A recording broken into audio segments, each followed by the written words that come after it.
friends, welcome to our channel.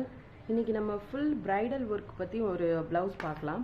இன்னைக்கு நான் இந்த blouseல வந்து ஒரு bridal work பண்ண போறேன். இப்போ இதல என்ன மாடல் கொண்டு வர போறேன்னா first ஒரு chain stitch, அதுக்கு அப்புறம் ஒரு zari work, அதுக்கு அப்புறம் ஒரு zardausi, அப்புறம் bead work அந்த மாதிரி layer by layer கொண்டு வர போறேன். இப்போ first வந்து நம்ம chain stitchல இருந்து ஸ்டார்ட் பண்ணலாம். இப்போ இனிஷியலா நான் இந்த போட்டுருக்க லைன் மேலேயே ஒரு chain stitch இந்த U லைன்ல நான் போட போறேன். இப்போ பாருங்க எப்படி பண்ணலாம் அப்படின்றத. இது வரைக்கும் நான் போட்ட வீடியோஸ்ல இருந்தே நம்ம இந்த ப்ளவுஸை வந்து ஈஸியா வந்து முடிக்கலாம். இப்போ ஆரம்பிக்கிறேன். இப்போ பிகினிங் வந்து இங்க இருந்து ஆரம்பிக்கிறேன். எப்பவுமே ஸ்டார்ட் பண்றப்போ இனிஷியலா ஆரம்பிக்கிறதுல எப்பவும் ஒரு மைனூட் ஸ்டிட்ச் போட்டு வச்சுக்கோங்க. அது வந்து எப்பவும் உங்களுக்கு ஒரு ஸ்ட்ரெngthா இருக்கிறதுக்கு, ஸ்ட்ராங்கா இருக்கிறதுக்கு யூஸ் ஆகும்.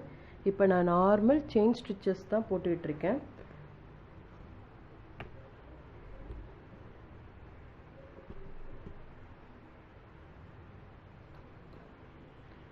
நார்மல் செயின் ஸ்டிட்ச் நான் இதுல கட் வர்க்குக்கு போடுற மாதிரி 2 லேயரா போட போறேன்.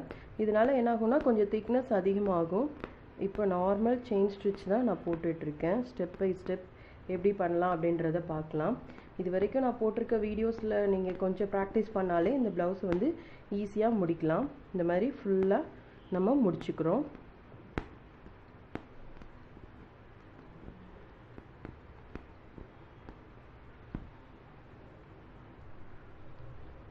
இப்போ பாத்தீங்கன்னா நான் ஃபுல்லா போட்டு வந்துட்டு இருக்கேன். இப்போ அடுத்த சைடுல நான் போட்டுட்டு இருக்கேன். இப்போ இத ஃபுல்லாவே நம்ம கம்ப்ளீட் பண்ணிக்கலாம். இது நார்மல் செயின் ஸ்டிட்ச் தான். இதுல எதுவும் நமக்கு ஆப்போசிட் சைடுல இந்த நீடில வச்சு மேலே ஒரு ட்விஸ்ட் பண்ணி எடுத்து நம்ம உள்ள போடுறோம். இத வந்து நீங்க டபுள் லேயர் இல்ல டபுள் ஸ்டிட்ச் கூட நீங்க கொடுக்கலாம். கொஞ்சம் broad லுக் கொடுக்கிறதுக்கு. நான் இது இன்னுமே கொஞ்சம் broad லுக் கொடுக்கிறதுக்காக தான் கட் வர்க் மெத்தட்ல நான் கொடுக்க போறேன். கட் வர்க் மெத்தட்னா ரொம்ப அட்ஜசன்ட்ல இன்னொரு செயின் ஸ்டிட்ச் வந்து நம்ம போடுவோம். இது 2-3 லேயர் கூட நம்ம போட்டுக்கலாம். இப்போ நான் இதல வந்து கம்ப்ளீட் பண்ண போறேன் இந்த லைனை. இப்போ நான் இந்த லைனை கம்ப்ளீட் பண்ணிட்டேன். கம்ப்ளீட் பண்ணும்போது ஒரு நாட் போட்டுறேன். ஆக்சுவலி இப்போ இதுல பக்கத்துலயே நான் போட போற லைன் வந்து நான் எந்த வேல வந்தனோ அதே சேம் டைப்லயே போடலாம்னு ஃபீல் பண்றேன். இதுல நம்ம வந்து இதுக்கு ஆப்போசிட் சைடுல எடுக்கிறதா இருந்தா கூட எடுக்கலாம். நான் சேம் வேல யூஸ் பண்ண போறேன். சோ அதனால நான் இதோட ஸ்டாப் பண்ணிக்கிட்டு இப்போ இதுல மறுபடி இதுல இருந்து ஒரு செயின் ஸ்டிட்ச் வந்து நான் நார்மலா ஆரம்பிக்க போறேன். இப்போ உங்களுக்கு நல்ல க்ளோஸ் அப் வியூல காமிக்கிறேன். திரும்ப இதுல இருந்து ஒரு செயின் ஸ்டிட்ச் வந்து நான் இப்போ நான் திரும்ப இந்த இடத்துல இருந்து இன்னொரு செயின் ஸ்டிட்ச் ஆரம்பிக்க போறேன். எப்போதும் சொல்ற மாதிரி தான் இதுல நமக்கு பிகினிங்ல வந்து எப்பவும் ஒரு மைனூட் செயின் ஸ்டிட்ச் இல்ல ஒரு மைனூட் லாக் போட்டு வச்சிக்கிட்டீங்கன்னா நல்லது. ரொம்பவே பக்கமா கொடுத்து எடுக்கணும். நமக்கு கேப் வெளியே தெரிய கூடாது. அத தான் நம்ம கரெக்ட்டா பார்த்து பண்ணணும். அப்போதான் நமக்கு அந்த ஃபினிஷிங் லுக் வந்து ரொம்பவே அழகா வரும்.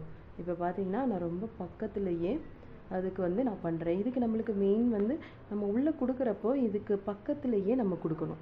அப்படி குடுக்குறப்போ ஈஸியா இருக்கும். இப்போ பாத்தீங்கன்னா உங்களுக்கு தெரியும் ரொம்பவே அழகா இப்போ இந்த வீடியோலயே பாத்தீங்கன்னா இந்த ஒரு லேயருக்கும் இதுக்கும் நிறைய டிஃபரன்ஸ் இருக்கும். இன்னும் கொஞ்சம் டார்க்கா காமிக்கும். அதுக்காக தான் நான் பக்கத்துலயே போடுறேன். இத அப்படியே ஃபுல்லா கம்ப்ளீட் பண்ணலாம். இப்போ பாருங்க நான் எப்படி போடுறேன் அப்படினு. இப்போ நான் குடுக்குற செயின் ஸ்டிட்சை இதுக்கு நியர்பைலயே நான் விட்டு எடுக்கிறேன். அப்பதான் நமக்கு வந்து ஒரு லைன் வந்து ஈக்குவலா ஃபார்ம் ஆகும். பிளஸ் நமக்கு கேப் இல்லாம இருக்கும்.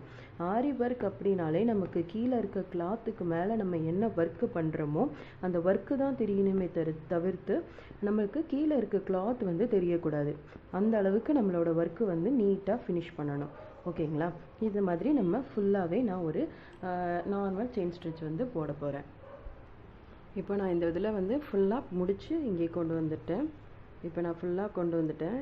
நான் வீடியோக்காக நான் இந்த ஸ்டாண்டை வந்து அந்த பக்கம் இந்த பக்கம் நான் திருப்பிக்கிறேன். ஸ்டாண்ட் எப்போதுமே நம்ம யூசேஜுக்கு ஏற்ற மாதிரி நம்ம எந்த அளவுக்கு வேணாலும் நம்ம திருப்பி நம்ம செஞ்சுக்கலாம். இப்போ பார்த்தீங்கன்னா அட் லாஸ்ட் இந்த இடத்துக்கு வரவும் நான் இங்கே ஒரு நாட் போட்டு முடிச்சிடுவேன். இதுக்கு அடுத்த லேயர் வந்து நான் ஜர்தௌசி லேயர் வந்து யூஸ் பண்ண போகிறேன். அது எப்படி பண்ணலான்றதை பார்க்கலாம். இப்போ பாத்தீங்கன்னா நான் இந்த மாதிரி ஜர்தௌசி வந்து நான் யூஸ் பண்ண போறேன். இதுல வந்து ஒரு செயின் ஃபார்மேட்ல நான் இத கொண்டு வர போறேன். சோ அதுக்கு ஏத்த அளவுக்கு நம்ம அந்த லெந்த்க்கு ஏத்த அளவுக்கு நம்ம வந்து கட் பண்ணி வச்சுக்கலாம். இப்போ நான் யூசுவலா வந்து நம்ம கட் பண்றோம் அப்படினா இத கொஞ்சம் கேர்ஃபுல்லா கட் பண்ணனும். இப்போ இந்த மாதிரி ரெண்டை பிடிச்சிக்கிறோம் அப்படின்னா நம்மளுக்கு எந்த ஹைட்டுக்கு வேணுமோ அந்த ஹைட்டுக்கு இந்த மாதிரி கட் பண்ணி போட்டுக்கணும். போட்டுக்கிட்டு நம்ம அந்த ஒர்க்கை வந்து கண்டினியூ பண்ணணும். இப்போ நெக்ஸ்ட்டு இதை வந்து நான் நீடில் வச்சு பண்ண போகிறேன். ஏன்னா நான் ட்விஸ்டட் ஃபார்மில் தான் கொண்டு வர போகிறேன். ஸோ இதை வந்து நார்மல் நீடில் வச்சு பண்ண போகிறேன். அதுக்கு முன்னாடி நான் தேவையான அளவு கட் பண்ணி வச்சுக்கணும். இது எல்லாமே ஈக்குவல் லென்த்தாக இருக்கணும். இது கொஞ்சம் ப்ராக்டிஸ் பண்ணிங்க அப்படின்னா போக போக உங்களுக்கும் அதே மாதிரி கட் பண்ணுறதுக்கு ஈஸியான ஃபார்மேட் வந்துடும். இதில் நீங்கள் கட் பண்ணும்போது கவனிக்க வேண்டிய விஷயம் என்ன அப்படின்னா, நம்ம இது வந்து கொஞ்சம் ஸ்டிச் பண்ணி எடுத்துடக்கூடாது. இப்போ இது ஸ்டிச் பண்ணுறோம் அப்படின்னா இது என்ன ஆகும்னா, லைட்டாக ஸ்டிச் பண்ணால் கூட இந்த மாதிரி ஆகிடும். இப்படி ஆயிடுச்சுனாலே அது வேஸ்ட்டு. ஓகேங்களா? ஸோ இதை ஸ்டிச் பண்ணாத அளவுக்கு அழகாக நம்ம அதை கட் பண்ணி எடுக்கணும். இந்த தப்பை வந்து பண்ணாத அளவுக்கு பார்த்துக்கோங்க. நெக்ஸ்ட்டு பார்த்தீங்கன்னா, நான் இந்த நீடில் பற்றி ஏற்கனவே நான் உங்களுக்கு ஆல்ரெடி எக்ஸ்பிளைன் பண்ணியிருக்கேன். இந்த நீடில் வந்து இந்த டிப்பும் லாஸ்ட் இருக்கிற எட்ஜும் சேமாக இருக்கும் அப்படின்னு. இதை தான் நார்மலாக நம்ம ஜர்தோசிக்கு வந்து யூஸ் பண்ணுறோம். ஸோ இதை எப்படி பண்ணலாம் அப்படின்றத இப்போ நான் காமிக்கிறேன். இப்போ பார்த்தீங்கன்னா இதில் நீடில் வச்சு நான் எடுத்துட்டேன். இப்போ இதில் கொடுத்து நார்மலாக நான் எடுத்து வச்சுருக்கேன். ஸோ இதில் இதை ஏதாவது ஒரு ஜர்தோசியை வந்து நம்ம எடுத்துக்கலாம். எடுத்துட்டு இதில் வந்து நம்ம கிராஸாக தான் வைக்க போகிறோம். ஸோ கிராஸாக வைக்கிறப்ப என்ன நோட் பண்ண வேண்டிய விஷயம் என்னென்னா, நம்ம ஸ்டார்ட் பண்ணுற பிகினிங் வந்து இந்த ஆல்ரெடி போட்டிருக்கோம் இல்லையா செயின் ஸ்டிச், அதை ஒட்டியே இருக்கணும். இப்போ இந்த இடத்துல நான் முடிக்க போகிறேன் அப்படின்னு ஃபீல் பண்ணுறேன். இது வந்து ரொம்ப சின்னதாக தான் நமக்கு வரும். ஸோ நான் முடிக்க போகிறேன் அப்படின்ற இடத்துல வந்து நான் உள்ளே இருந்து எடுத்துடுறேன். ஸோ நெக்ஸ்ட்டு ஸ்டார்ட் பண்ணுற இடம்னு பார்த்தீங்க அப்படின்னா, இப்போ நான் இந்த இடத்துல முடிச்சிருக்கேன் அப்படின்னா நெக்ஸ்ட்டு ஸ்டார்ட் பண்ணுற இடம் இதுக்கு ஹாஃபாக இருக்கணும். இந்த இடத்துல இந்த ஆல்ரெடி கொடுத்துறதுக்கு ஹாஃபாக இருக்கிறதுல வச்சு நம்ம எடுப்போம். எடுத்து நெக்ஸ்ட்டு உள்ளதை நம்ம இந்த மாதிரி ஊசி மூலமாக மட்டும்தான் நம்மளால் எடுக்க முடியும். அதோட டிப்பு வந்து ரொம்பவே சின்னதாக இருக்கும். ஸோ அதெல்லாம் நீங்கள் நல்லா பார்த்துக்கணும். இப்போ பார்த்தீங்கன்னா இந்த இடம் வந்து நம்ம எந்த இடத்துல அந்த லென்த்து முடியுதோ அந்த இடத்துல கொடுத்து முடிக்கணும். இப்போ பாருங்கள், இதுக்கு அடுத்து வர்றதை பார்த்தீங்க அப்படின்னா நான் சென்டராக எடுப்பேன். இப்போ இதுக்கு சென்டராக நம்மளுக்கு எடுக்கணும். நம்ம ஆல்ரெடி கொடுத்துருக்கிறதுக்கு சென்டராக அடுத்ததை எடுக்கணும். அவ்வளோதாங்க. ரொம்ப ஒரு டிஃபிகல்ட்டான மேட்டர்லாம் இல்லை. இந்த ஃபினிஷிங் பார்த்தீங்க அப்படின்னா ரொம்ப அழகாக இருக்கும். இப்போ பார்த்தீங்கன்னா நான் இப்போ இதில் ஜர்தோசி ஒர்க்கும் முடிச்சிட்டேன். நமக்கு அதே மாதிரி நம்ம இந்த நார்மல் செயின் ஸ்டிச்சும் போட்டுட்டோம். இதுக்கப்புறம் இதே மாதிரி ஆங்கிளில் பீடு வந்து நார்மல் கோல்டு பீடு வந்து நான் யூஸ் பண்ணலான்னு இருக்கேன். இப்போ பார்த்தீங்கன்னா நான் நார்மல் அந்த கோல்டன் பீடு எடுத்துக்கிட்டேன். ஸோ நான் இங்கேருந்து ஸ்டார்ட் பண்ண போகிறேன். இப்போ இந்த இடத்துல இருந்து நான் ஸ்டார்ட் பண்ண போகிறேன். இப்போ எப்படி பண்ணலாம் அப்படின்றத பார்க்கலாம். இப்போ நான் இந்த லேயர் வந்து ஸ்டார்ட் பண்ண போகிறேன். 3rd layer. இதில் வந்து நமக்கு பீட் ஒர்க் வந்து நம்ம யூஸ் பண்ணுறோம். இப்போ பீட் ஒர்க் எப்படி இருக்குது அப்படின்றத நீங்கள் பார்க்கலாம். நான் இதில் இனிஷியலாக வந்துட்டு ஒரு நார்மல் மைனூட் ஸ்டிச் போட்டு நான் எடுத்து வச்சுருக்கேன். இதையுமே நான் கிராஸாக தான் எடுக்க போகிறேன். ஸோ நான் இதில் பேர்டிங் இந்த மாதிரி எந்த ஒரு டெக்னிக்ஸும் நான் யூஸ் பண்ண போகிறதில்ல. நார்மலாக கிராஸாக எடுக்க போகிறேன், அவ்வளோதான். ஸோ என்ன பண்ணுறேன் அப்படின்னா, நான் கிராஸாக இந்த மாதிரி செயின் போட்டு எடுக்கிறேன். செயின் போட்டு 3 தான் எடுக்கிறேன். ஸோ நம்ம ஏதாவது எம்ப்ராய்டர்ட் மாதிரி யூஸ் பண்ணுறோம், பேர்டிங் வைக்கிறோம் அப்படின்னா மட்டும் நீங்கள் வந்து 4 or 5 அந்த மாதிரி எடுத்துக்கலாம். அப்படி இல்லாத பட்சத்தில் இந்த மாதிரி 3 இது மட்டுமே நீங்கள் எடுத்தால் போதும். அதுவே உங்களுக்கு ஒரு லுக்கு. ஏன்னா நம்மளுக்கு பீடே ஓரளவு ஹைட் இருக்கும் இல்லையா? ஸோ அந்த ஹைட்டுக்கு ஏற்ற மாதிரி இது பண்ணிக்கலாம். ஸோ நான் இதை கொஞ்சம் கிராஸாக போட்டேன். கொஞ்சம் நம்ம நேராக போட்டு நம்ம இப்போ போடலாம். இப்போ பார்த்தீங்கன்னா நம்ம செகண்ட் லேயர் போடும்போது இப்போ நம்ம 3 வந்து நம்ம லோட் பண்ணிக்கிறோம். நான் இப்போ இதில் 4-5 நீடில் வச்சு நான் யூஸ் பண்ணிக்கிட்டு இருக்கேன். இப்போ 4-5 நீடில் வச்சு யூஸ் பண்ணுறேன். ப்ளஸ் இங்கே பார்த்தீங்கன்னா நான் 3 எடுத்துட்டு இப்போ இதில் எடுத்ததுக்கு அப்புறமே இதில் ஒரு மைனூட் செயின் ஸ்டிச் போட்டுக்கோங்க. எப்போதுமே மைனூட் செயின் ஸ்டிச் போட்டிங்க அப்படின்னா தான் அது கொஞ்சம் ஸ்ட்ராங்காக இருக்கும். ஏன்னா ஒரு த்ரெட்டு இதில் போனால் கூட கண்டினியூஸாக எல்லா த்ரெட்டும் போகிறதுக்கு நிறைய சான்சஸ் இருக்குது. ஸோ இந்த மாதிரி ஒரு த்ரெட்டு போட்டு அதுக்கப்புறமே நீங்கள் இது வந்து ஸ்டார்ட் பண்ணணும். இப்போ பார்த்தீங்க அப்படின்னா இந்த மாதிரி போட்டு கிராஸாக இந்த மாதிரி எடுக்கணும். இந்த மாதிரி நமக்கு எவ்வளோ லென்த்துக்கு வேணுமோ அந்த லென்த்துக்கு வந்து நம்ம போட்டுக்கிட்டே போகலாம். இப்போ பார்த்தீங்கன்னா நான் அந்த செயின் ஸ்டிச் முடிச்சு அடுத்து ஜர்தோசி முடிச்சு இப்போ நான் பீட் ஒர்க் வந்து போட்டுட்டு இருக்கேன். இந்த பீட் ஒர்க்கு பார்த்தீங்கன்னா நான் 3/3 தான் எடுக்கிறேன். எந்த ஒரு பேடட் மெத்தடும் நான் யூஸ் பண்ண போகிறதில்ல. நார்மலாக சிம்பிளாக தான் நான் யூஸ் பண்ணுறேன். இப்போ பார்த்தீங்கன்னா நான் இப்போ ஒரு 3 எடுக்கிறேன் அப்படின்னா நான் எல்லாமே இந்த ஆங்கிளில் லெஃப்ட் டு ரைட்டே நான் கொண்டு வரணும்னு ட்ரை பண்ணிகிட்ருக்கேன். ஸோ என்ன பண்ணேன் அப்படின்னா எந்த லென்த்துக்கு எடுக்கிறனோ அந்த சைடு நான் இப்போ லெஃப்ட் டு ரைட் எடுக்கிறதுனால லெஃப்ட் சைடு போய் நூலை எடுத்து வச்சுக்கிட்டு பீடை லோட் பண்ணுறேன். ஸோ இது வந்து என்ன ஆகும்னா நமக்கு பார்க்குறதுக்கு அப்படியே எந்த ஆங்கிளில் எடுக்கிறோம் அப்படின்றது தெளிவாகவே தெரியும். ஸோ நான் இப்போ இங்கேருந்து 3 தான் நான் லோட் பண்ண போகிறேன் பீடு. 3 பீட் லோட் பண்ணி இப்போ எடுத்துட்டேன். எடுத்ததுக்கப்புறம் இதில் ஒரு செயின் ஸ்டிச் போட்டு லெஃப்ட் சைடே நான் நூலை எடுத்து வச்சுக்கிறேன். வச்சதுக்கு அப்புறமே தான் இந்த மாதிரி த்ரெட்டில் வந்து பீட் எல்லாமே லோட் பண்ணுறேன். ஸோ இது மூலமாக நமக்கு அந்த ஆங்கிள் வந்து கரெக்டாக நமக்கு கிடைக்கும். இப்போ இதில் பார்த்தீங்கன்னா கரெக்டாக நமக்கு லெஃப்ட் டு ரைட் அந்த ஆங்கிள் வந்து கரெக்டாக வந்துக்கிட்டே இருக்கும். இதை ஒரு ஃபுல் லேயராக போடுறேன். இப்போ திரும்பவும் நான் போடுறேன், நீங்கள் கொஞ்சம் பாருங்கள். இப்போ இதில் பார்த்தீங்கன்னா ஒரு செயின் ஸ்டிச், அடுத்து நான் லெஃப்ட் சைடுக்கே த்ரெட்டை எடுத்துகிட்டு போயிடுறேன். எதுக்காக அப்படின்னு நான் ஏற்கனவே எக்ஸ்பிளைன் பண்ணியிருக்கேன். ப்ளஸ் எதுக்காக இந்த அளவுக்கு எடுக்கிறோன்னா இந்த பீடோட சைஸுக்காக நம்ம 1 இன்ச் நெக்ஸ்ட்டு ஒரு செயின் ஸ்டிச் போட்டதுக்கப்புறம் நம்ம வந்து அடுத்த பீடை வந்து நம்ம லோட் பண்ணுறோம். இப்போ பார்த்தீங்கன்னா நான் இதில் லோட் பண்ணியிருக்கேன். இதில் நம்ம வந்து ஜிக்ஸாக் மாதிரி இப்போ இதிலேயே வந்து ஒரு செயின் ஸ்டிச் மட்டும் போட்டுட்டு லோட் பண்ணவும் செய்யலாம். நான் இப்போது எனக்கு ஆங்கிள் வந்து கரெக்டாக வரணும் அப்படின்றதுக்காக நான் இதே ஆங்கிளில் வந்து எடுத்துக்கிட்டு இருக்கேன். இந்த மாதிரி நம்ம இந்த ப்ளவுஸ் ஃபுல்லாகவே பண்ண போகிறோம். லெஃப்ட் த்ரெட்டை எடுத்து வச்சுட்டு மற்றது எல்லாத்தையும் லோட் பண்ணுறேன்.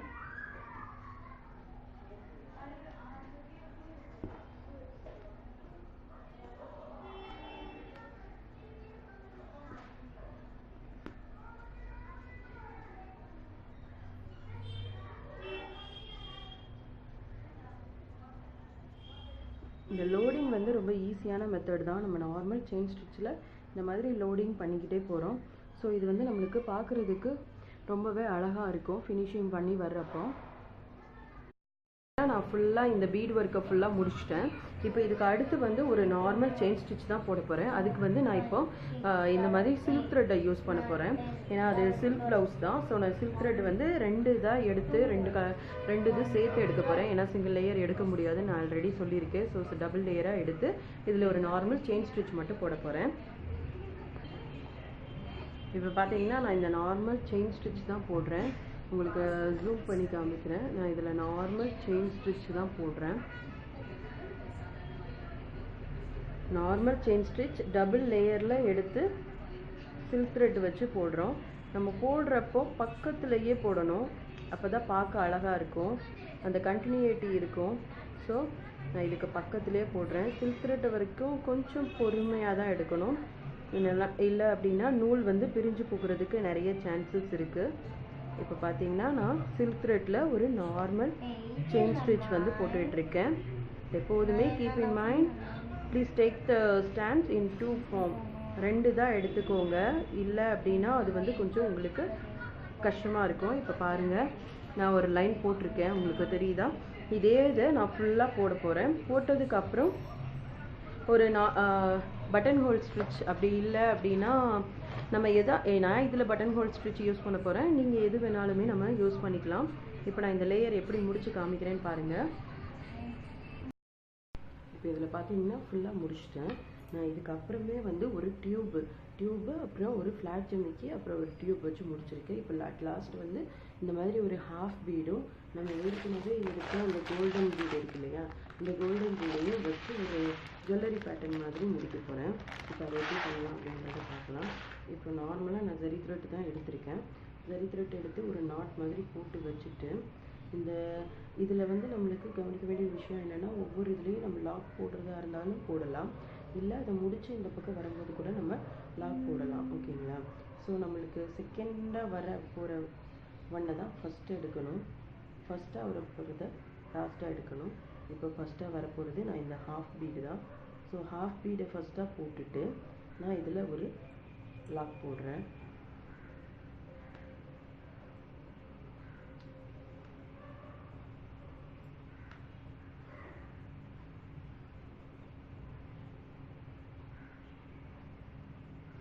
இந்த மாதிரி இருக்கும். நம்ம இந்த மாதிரி ஒவ்வொரு இதுலேயும் ஒவ்வொரு லாக் போட்டு நான் முடிக்க போகிறேன். இப்போ பார்த்தீங்கன்னா நான் ஃபுல்லாக முடிச்சிட்டேன். ஃபுல்லாக முடித்ததுக்கப்புறம் இந்த இதில் சில்க் த்ரெட் வச்சு 2 லைன் போட்டிருக்கேன். அதுக்கப்புறமே ஒரு ஃபுல் டியூப் வச்சு ஒரு லைன், அதுக்கப்புறம் ஒரு ஃப்ளாட் ஜமிக்கி ஒரு லைன், அடுத்து ஒரு அதே ஃபுல் டியூப் வச்சு நான் போட்டிருக்கேன். இதுக்கு வந்து பிங்க் கலர் வர்றதுனால அந்த பிங்க் கலர் கனெக்டிவிட்டிக்காக நான் கொடுத்துருக்கேன். இப்போ அட்லாஸ்ட் வந்து இந்த மாதிரி ஃபுல் பீடு இருக்குது. ஃபுல் பீட் ப்ளஸ் இந்த ஸ்மால் பீடு மாதிரி லாஸ்ட் வந்து ஒரு பேட்டர்ன், ஜுவல்லரி பேட்டர்ன் மாதிரி வைக்கிறதுக்காக போட்டிருக்கேன். இப்போ நமக்கு வந்து ஃபர்ஸ்ட்டாக வந்து இந்த ரவுண்டு, பெரிய ரவுண்டு தான் வரும், இந்த பெரிய பீட். அதுக்கப்புறம் தான் இந்த சின்ன பீடு வரும்.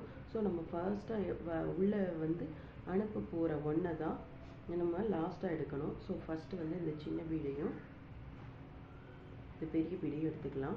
இப்போ அப்படி எடுக்கிற பட்சத்தில் தான் ஃபஸ்ட்டு அந்த பெரிய பீடு வந்து நமக்கு ஊசி நூலில் போகும். ஸோ அடுத்து இந்த மாதிரி எடுத்து இதில் நம்ம வந்து ஒரு லாக் போட்டுக்கலாம்.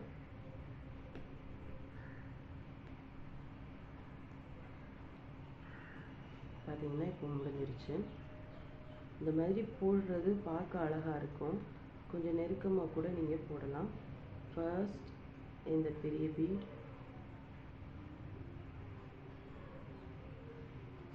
ஃபர்ஸ்ட் இந்த சின்ன பீட், அதுக்கப்புறம் இந்த பெரிய பீட். ஏன்னா லாஸ்ட்டாக வந்து நம்ம சின்ன பீட் தான் வைக்க போகிறோம். அதை ஃபஸ்ட்டு எடுத்துடணும். ஸோ இந்த மாதிரி வச்சுட்டு இப்படி எடுத்து ஒரு லாக் மட்டும் போட்டால் போதும்.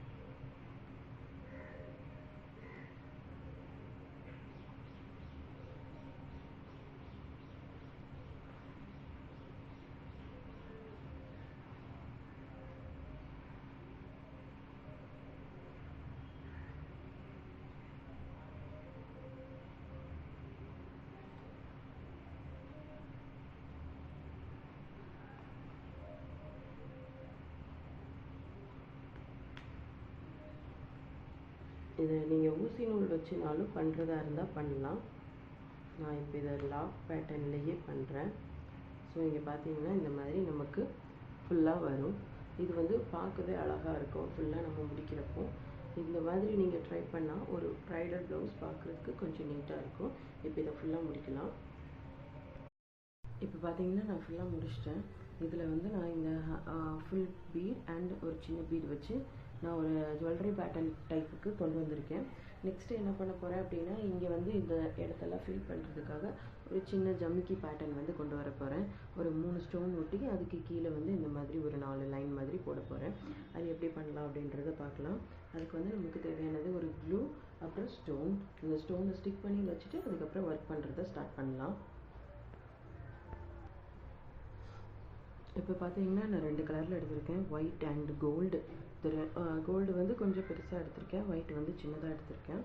இப்போ ஃபார் எக்ஸாம்பிள் ஃபஸ்ட்டு உள்ள லைன் எப்படி போடலான்னு பார்த்துக்கோங்க.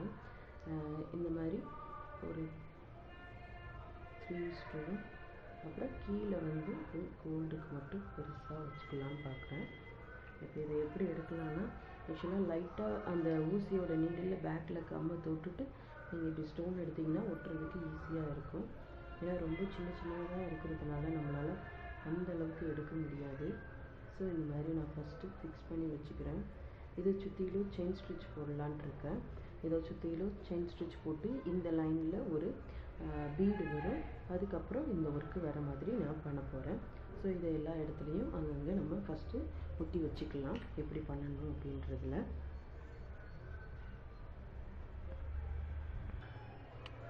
இப்போ பார்த்தீங்கன்னா நம்மளுக்கு எங்கெங்கே வேணுமோ நான் அங்கெல்லாம் ஸ்டோன் ஒட்டியிருக்கேன். இதுக்கப்புறம் இதுக்கு சுற்றிலும் நம்ம செயின் ஸ்டிச் போட போகிறோம். ஸோ கொஞ்சம் வெயிட் பண்ணலாம். இது இந்த க்ளூ வந்து கொஞ்சம் ட்ரை ஆகிற வரைக்கும் நம்ம கொஞ்சம் வெயிட் பண்ணிவிட்டு அடுத்த ப்ராசஸ் என்ன அப்படின்றத பண்ணலாம்.